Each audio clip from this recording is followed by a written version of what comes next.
The trade relationship between the United States, Canada, and the European Union has long been one of the most important economic alliances in the world. But what happens when these key trade partners clash over tariffs? Is this the beginning of the end for a partnership that has lasted for decades?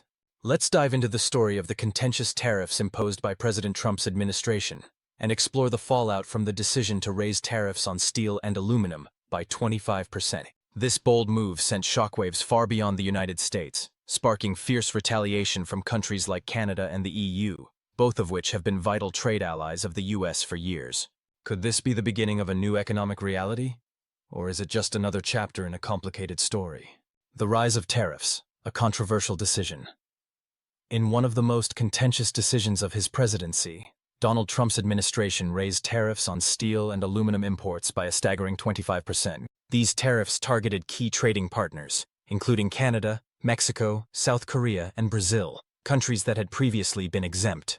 But the tariffs didn't stop at raw materials. They also included downstream products like fabricated structural steel, aluminum extrusions, and steel strands for pre-stressed concrete. Trump's justification for these tariffs centers on national security concerns. He argues that reducing the U.S.'s reliance on foreign steel and aluminum is critical for industries that support national defense and infrastructure. Under Section 232 of the Trade Expansion Act, these tariffs were imposed under the guise of national security, claiming that domestic steel and aluminum production is vital for military readiness and economic stability. However, the reality of U.S. steel and aluminum consumption complicates this issue.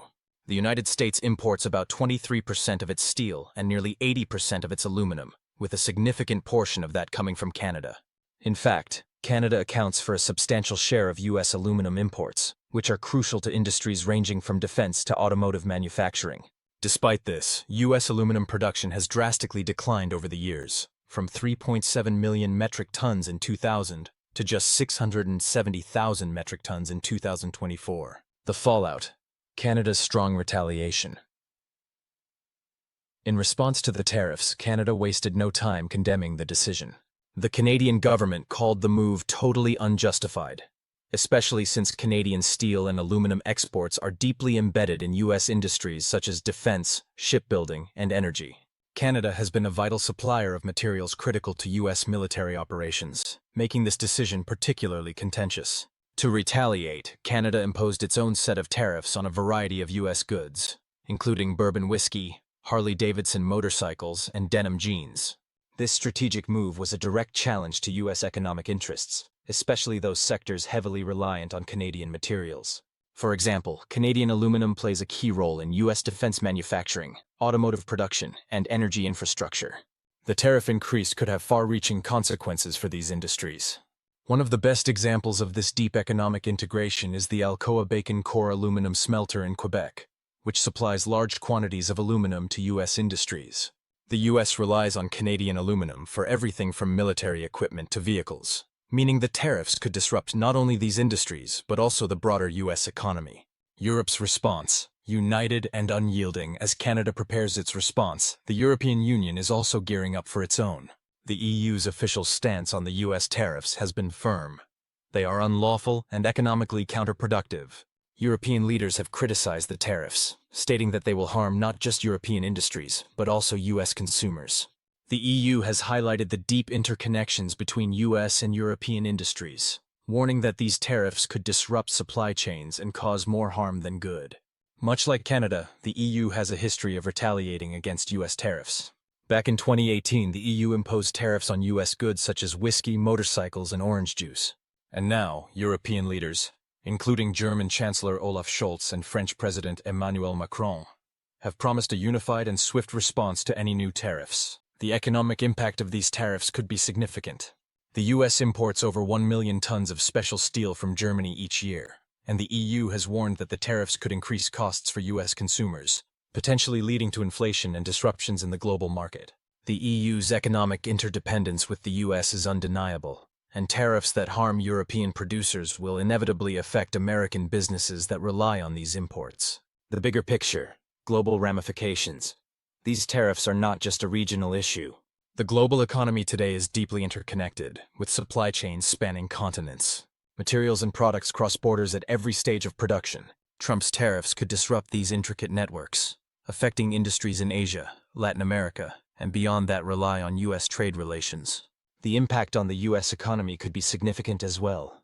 The EU and other trade partners have warned that these tariffs will likely lead to inflation, especially in sectors that depend on imported steel and aluminum. U.S. consumers could face higher prices for everything from cars to construction materials, while manufacturers could see their costs rise, potentially harming job creation and industrial competitiveness. These tariffs could also lead to global trade realignments, as countries in Asia, Latin America, and other regions might turn to Canada and the EU for materials and trade deals. Experts suggest that such shifts could alter global trade patterns and undermine the US's traditional dominance. The geopolitical play, a high-stakes game. Some analysts believe that Trump's tariff strategy may be part of a larger geopolitical play, using tariffs as leverage in discussions about defense spending and trade concessions. But this approach, if not carefully managed, could backfire, further isolating the U.S. from its key allies and increasing tensions on the global stage. So will Trump back down?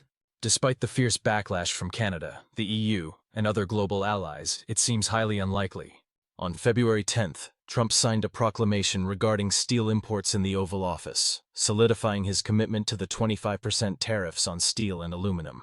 This move shows his determination to push forward with his policies, regardless of the growing opposition. Trump has always prided himself on being tough and making bold moves to disrupt what he calls unfair trade practices. With this tariff decision, he's not just making a policy change. He's positioning himself as the protector of U.S. industry, even at the expense of long-term international relations. This is a stance that's likely to remain in place as long as he's in power. The future of U.S.-Canada-EU relations. The question remains, will this fierce push lead to the reshaping of global alliances, or will diplomacy eventually find a way to restore the fractured relationships? The consequences of these actions could spill over into other areas of global diplomacy, particularly with rising powers like China and Russia. Looking ahead, the U.S. might find itself increasingly isolated in the global economy as Canada and the EU seek new trade partnerships. This could lead to new alliances that marginalize the U.S. in the global market, and countries may begin to question whether the U.S. can still be trusted as a trade partner. This could lead to the emergence of new economic blocs that don't rely on U.S. leadership.